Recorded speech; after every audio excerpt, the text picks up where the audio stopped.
aujourd'hui je suis ravie de vous retrouver pour vous faire une vidéo achat avec des achats que j'ai effectués sur internet en France ou bien au Canada. Je vais commencer avec mes achats vêtements, mais c'est vrai que je n'ai pas forcément l'habitude de vous montrer mes achats vêtements pour la simple et bonne raison, oui je m'habille, hein, ça y a pas de problème, mais c'est tout simplement que je ne fais jamais de gros achats en une seule fois. Moi ce sont plutôt des achats un petit peu éparpillés, même parfois il peut se passer 3 mois sans que je n'achète rien du tout, donc c'est vrai que je trouve ça pas forcément intéressant d'attendre 6 mois pour vous faire une vidéo avec beaucoup de vêtements ou vous faire une vidéo souvent avec 2 choses. Je ne vois pas l'intérêt. Donc là je vais vous montrer les choses, tout vient de ASOS, tous les liens sont en barre d'infos et je vais commencer sans aucune hésitation par mon achat favori. Pour celles qui me suivent sur Twitter et sur Facebook, je vous en ai parlé parce que je vous ai demandé votre avis et vous avez été nombreuses à me dire achète-le, donc je l'ai acheté. C'est un manteau donc rouge comme vous le voyez, il y a une fermeture, donc c'est un manteau. Et je vais vous faire des close-up et puis de toute façon en barre d'infos vous pourrez bien mieux voir à quoi il ressemble parce que c'est vraiment fidèle à ce qu'il est en réalité. Et sur ASOS vous avez toujours une petite capsule avec le mannequin qui porte le manteau en mouvement, donc ça vous permet quand même de bien voir comment le manteau se porte lorsqu'on marche.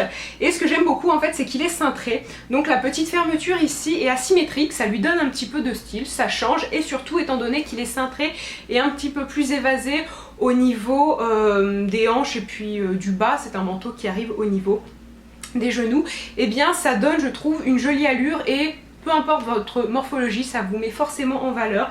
Il est long donc je le trouve assez chic, il fait une belle allure et ensuite que vous portiez des jupes, des robes ou bien des pantalons, des jeans, peu importe, et bien ça passe et ça donne un aspect chic à n'importe quelle tenue. Donc vraiment pour moi c'est un manteau que je vous recommande à 300%. Au niveau de la fourrure, on aime ou on n'aime pas, personnellement parfois je la porte, parfois je ne la porte pas, mais vous pouvez tout à fait la retirer, donc ça c'est un point aussi pratique. Et au niveau de la chaleur du manteau, il tient quand même plutôt chaud. Au niveau du prix, je crois qu'il coûte une centaine d'euros, mais très franchement c'est un manteau de bonne qualité.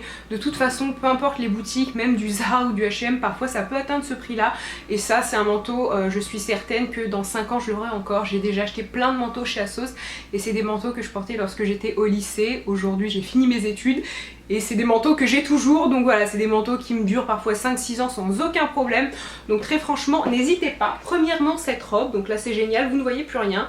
De toute façon en barre d'infos ça sera plus clair, mais en fait c'est une robe noire en dentelle, assez même vraiment ample. Ça c'est un point que j'aimerais souligner avec les 3 robes que je vais vous montrer. Elles sont vraiment très amples. En ce moment ça doit être la mode de l'oversize parce que je ne vois pas autrement. Je les ai prises en S ou 36 et comme j'aime bien quand même avoir des choses assez cintrées, surtout pour les robes, je viens mettre par dessus une ceinture et il n'y a aucun problème. Celle-ci est sympa et comme vous voyez c'est assez transparent. Alors je vous assure qu'avec un soutien-gorge foncé ça ne se voit pas du tout. Ça donne un petit côté où on voit légèrement la chair, mais vous voyez là ma main est dessous et ça ne se voit pas. Donc c'est vraiment extrêmement discret mais c'est joli comme il faut. Et en fait la particularité de cette robe c'est le col qui est en carré et je trouve ça vraiment très joli. C'est quelque chose que je n'ai pas l'habitude de porter et de cette façon si on met un collier, moi je sais que j'adore porter cette robe avec des colliers fluo et vraiment je trouve ça très joli. Ensuite la deuxième robe que j'aimerais vous montrer c'est celle-ci. Donc encore une fois une robe avec une taille oversize puisque elle est vraiment large, mais vous pouvez aussi la cintrer avec une ceinture. Au niveau de la matière c'est quelque chose d'assez rigide, je ne saurais pas vous dire en quoi elle est faite mais de toute façon je vous mettrai ça en barre d'infos. C'est plutôt agréable à porter mais ne vous attendez pas à avoir du coton parce que c'est vrai que ça diffère pas mal. Moi lorsque j'achète un vêtement je regarde jamais en quoi il est fait mais je devrais peut-être. Elle donne un effet un petit peu rétro, enfin pour moi elle est parfaite et au niveau du prix moi j'ai eu soldé et franchement ça valait le coup. Et la dernière chose, vous pouvez retrousser les manches comme ceci et à l'intérieur c'est blanc donc ça peut donner un petit effet blanc noir pas mal du tout. Puis la troisième robe que j'aimerais vous montrer c'est celle-ci, donc encore une fois une robe avec des pois. Alors comme ça vous allez penser que je ne m'habille qu'avec des pois mais je vous assure que non et que c'est une coïncidence. Donc dans des tons différents, dans des tons bleus comme vous pouvez constater. Au niveau de la matière c'est quand même assez léger. On pourrait croire comme ça lorsqu'on s'approche que c'est du jean et que c'est assez rigide mais pas du tout, c'est quand même assez fluide et encore une fois elle est très jolie avec une paire de collants noirs opaques ou un petit peu transparents, c'est vraiment très sympa. En ce moment à Montréal vu le temps c'est vrai qu'il vaut mieux la mettre avec une paire de collants et étant donné qu'elle est ample comme je vous l'ai dit précédemment, moi je viens la cintrer avec une ceinture et c'est très joli et vraiment je pense que c'est quelque chose qui peut aller à tout le monde. Encore une fois pour la taille ne vous focalisez pas dessus parce qu'étant donné qu'elles sont assez amples, ce sont des tailles, je vais pas dire universelles mais presque. Après il s'agit juste de jouer ou non avec une ceinture pour l'effet que vous aimez, mais franchement voilà, si vous aimez ce genre de robe à pois, celle-ci est pas mal du tout, et au niveau du prix il me semble que c'était plutôt raisonnable. Ensuite on va passer à mes achats maquillage, et premièrement avec ceci, donc c'est le Tattoo Liner de Kat Von D, et je ne vous ai jamais vraiment parlé de ce produit, j'en ai parlé quand même dans ma vidéo favori, mais en tant qu'achat je tenais vraiment à vous le présenter, surtout que maintenant que je l'ai testé je peux peut-être un petit peu plus vous en parler, surtout que j'ai eu pas mal de remarques. Alors pour moi, je vais tout de suite donner la couleur, c'est juste le meilleur eyeliner du monde, parce que il a remplacé tous les eyeliners que j'ai pu tester. Je vais vous expliquer pourquoi, mais surtout le point que je tiens à détailler, c'est au niveau du fait qu'il sèche assez vite, parce que j'ai eu pas mal de remarques de personnes qui m'ont dit, tu vas voir, plusieurs youtubeuses m'ont dit que au bout de 1 mois, voire parfois un petit peu plus ou un petit peu moins, il sèche, et pour ma part pas du tout. Pourtant je peux vous assurer que cet eyeliner, je l'ai mis par dessus des fards à paupières, et je l'ai mis tous les jours, mais vraiment tous les jours pendant plus d'1 mois, et je n'ai aucun problème, il n'a pas séché d'un iota. Donc il est excellent. Pour moi il est excellent parce qu'il est extrêmement fin, donc pour les filles qui débutent et qui ont envie d'avoir un trait qui n'est pas trop dramatique, eh bien c'est parfait, la prise en main est excellente, et surtout en fait c'est un eyeliner parfait entre le feutre et l'eyeliner pinceau, c'est à dire qu'on pourrait croire que la pointe est en feutre, mais en fait pas du tout, c'est un pinceau, ce qui vous permet vraiment quelque chose de très très fin. Et en général le problème des eyeliners en feutre, c'est que très vite l'encre s'accumule et donc ça sèche, et on ne peut plus tracer son trait de liner convenablement à moins d'appuyer comme une folle sur sa paupière, ce qui est pas terrible, et là on n'a pas du tout ce problème. Et au-delà de ça, étant donné que oui c'est un eyeliner liquide mais avec quand même une pointe en pinceau qui n'est pas comme toutes les autres pointes, et bien ça sèche extrêmement vite. J'aime beaucoup l'eyeliner de chez Sephora, sauf que avec le temps finalement je me suis rendu compte qu'il n'était pas si noir que ça, mais plutôt gris. Là vous avez un noir intense, et surtout lorsque vous tracez votre trait, vous pouvez tout de suite après recourber vos cils et ça ne va pas baver. Donc très sincèrement, si vous arrivez à vous le procurer, on le trouve au Canada et aux USA, donc sur Sephora US, je vous mettrai un lien en barre d'infos, mais si vous pouvez passer par Shipito, très franchement ce produit pour moi vaut vraiment le coup, parce que de tous les eyeliners que j'ai pu tester, c'est devenu mon chouchou inconditionnel, et je pense vraiment que je vais en acheter plusieurs pour avoir un petit stock. Un autre produit que j'ai acheté, et là j'ai hésité à vous le montrer, c'est tout simplement le fond de teint Teint Touche Éclat d'Yves Saint Laurent, parce que oui c'est un achat, mais c'est vrai que c'est un achat que je vous présente depuis presque le début de ma chaîne. C'est mon fond de teint favori, et dès lors que je finis ma bouteille, quand bien même je ne le mets pas non plus tout le temps, mais c'est quand même celui que je mets le plus régulièrement, dès que ma bouteille est finie il faut que je le rachète, parce que pour moi c'est un excellent fond de teint. Je vous avais parlé il y a quelques temps du dupe, c'est-à-dire chez Yves Rocher, je ne sais plus le nom mais c'est le fond de teint jeunesse. Celui d'Yves Rocher est peut-être un tout petit peu plus couvrant, donc après à vous de voir, mais au niveau de la texture, donc que ce soit lorsque vous l'appliquez ou même du rendu sur la peau, c'est très très similaire, mais dans tous les cas ce fond de teint est lumineux, très fluide, facile à travailler, il embellit vraiment votre peau, et vraiment pour moi le point le plus important c'est qu'il est naturel. Lorsque vous le mettez, on n'a pas l'impression que vous portez 14 kg de fond de teint, et ça c'est quand même un point que j'aime beaucoup. À chaque fois que je le porte on me fait un compliment, parce que vraiment il rend votre peau plus jolie et c'est perceptible. Donc c'est un fond de teint que je recommande à tout le monde, sauf peut-être aux peaux très très grasses ou les peaux mixtes à voir. Dans tous les cas, avant d'acheter un produit comme ça, essayez-le, demandez un échantillon en parfumerie et voyez comment le fond de teint se comporte sur votre peau, parce que ça serait dommage de l'acheter pour vous rendre compte que vous ne l'aimez pas. Mes goûts ne sont pas universels. Ensuite, pour finir, le dernier produit dans la section maquillage, c'est un Kiss and Blush de Yves Saint Laurent dans la teinte numéro 6.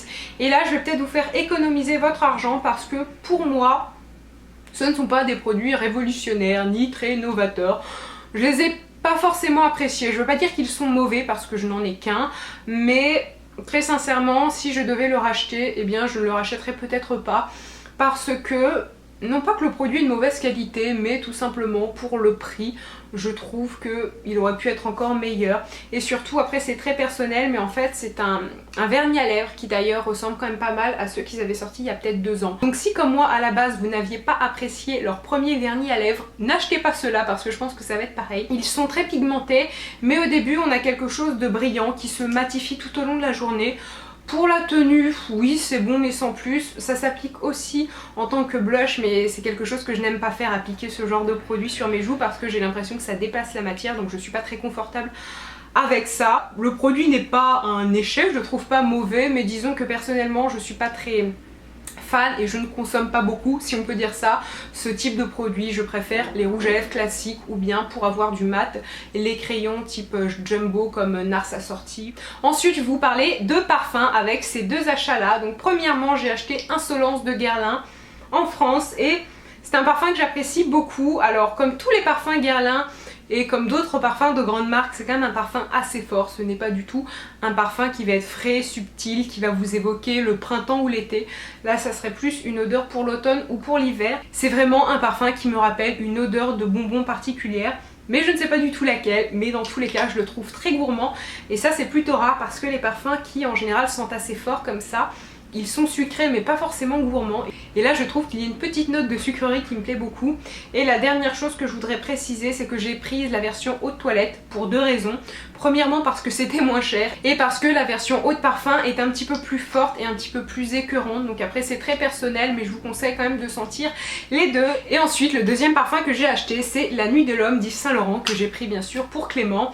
Et d'habitude je ne suis pas forcément fan, voire pas du tout, des parfums pour hommes parce que je trouve qu'ils sentent trop fort et surtout je trouve qu'ils ont une odeur beaucoup trop boisée qui vous attaque la gorge, qui vous font mal à la gorge. Enfin vraiment moi ce sont des parfums que je n'aime pas. Il n'y a que deux parfums pour hommes que j'aime, c'est celui-ci et un de chez Givenchy. Et je trouve que l'odeur est assez agréable, donc je ne sais pas vraiment décrire un parfum pour homme, encore moins que pour femme. Mais si vous cherchez un parfum pour votre frère, votre père, votre copain ou que sais-je, je peux éventuellement vous conseiller de sentir celui-ci. Quand bien même je vous conseille de le porter un petit peu sur vous avant. C'est vrai que notre peau réagit toujours un petit peu différemment selon les parfums et d'ailleurs c'est aussi le cas pour les parfums pour femmes. Avant d'acheter un parfum, portez-le sur vous et voyez ce que ça donne. Mais dans tous les cas, si vous cherchez des parfums pour hommes ou pour femmes, je peux vous recommander ces deux là.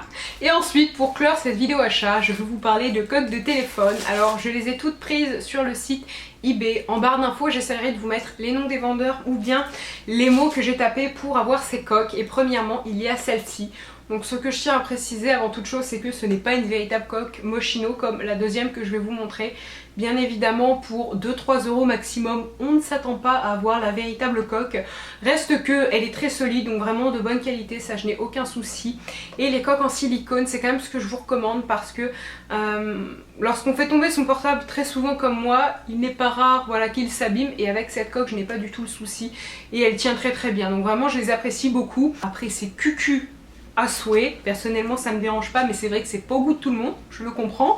Et la deuxième c'est celle-ci, donc encore pire je crois, surtout celle-ci est un petit peu plus imposante, donc c'est vrai qu'elle prend de la place et les gens me demandent souvent si la pointe de la glace n'est pas gênante, mais non, lorsqu'on passe des appels ou autre je peux vous assurer que ça gêne pas. Et ensuite la dernière coque c'est celle-ci, donc c'est une coque M&M's dans les tons bleus, mais encore une fois elle existe dans toutes les couleurs du monde. Pour des coques pas très chères, je vous conseille vraiment eBay. Et dites-moi si parler de coques vous intéresse parce que c'est vrai que j'en achète quand même de temps en temps et surtout récemment j'ai trouvé une façon d'avoir des coques assez sympas et surtout des coques pour tous les téléphones et pas seulement pour les Samsung ou les iPhones, donc c'est quand même sympa. Bref, dites-moi si ce genre de choses vous intéresse. Moi c'est le cas mais je ne suis pas sûre que ça soit le vôtre. J'aimerais vous dire que j'ai publié une nouvelle vidéo sur la chaîne d'Au Féminin Beauté, donc pour ceux qui ne le savent pas, je fais des vidéos très régulièrement sur leur chaîne avec d'autres filles dont Rachel Martineau et La Douce Mélodie, donc n'hésitez pas à aller voir. Et ma vidéo de ce mois-ci c'est une vidéo sur les mascaras, donc je vous présente mes mascaras favoris et je le précise parce que je sais que vous n'êtes pas toutes abonnées à cette chaîne et surtout j'ai eu quelques demandes de vidéos par rapport à mes mascaras favoris, donc ça tombe bien, ça a été posté sur leur chaîne. Ma vidéo achat est finie, j'espère très sincèrement qu'elle vous a plu, je vous fais à tous de très gros bisous et je vous dis à très bientôt.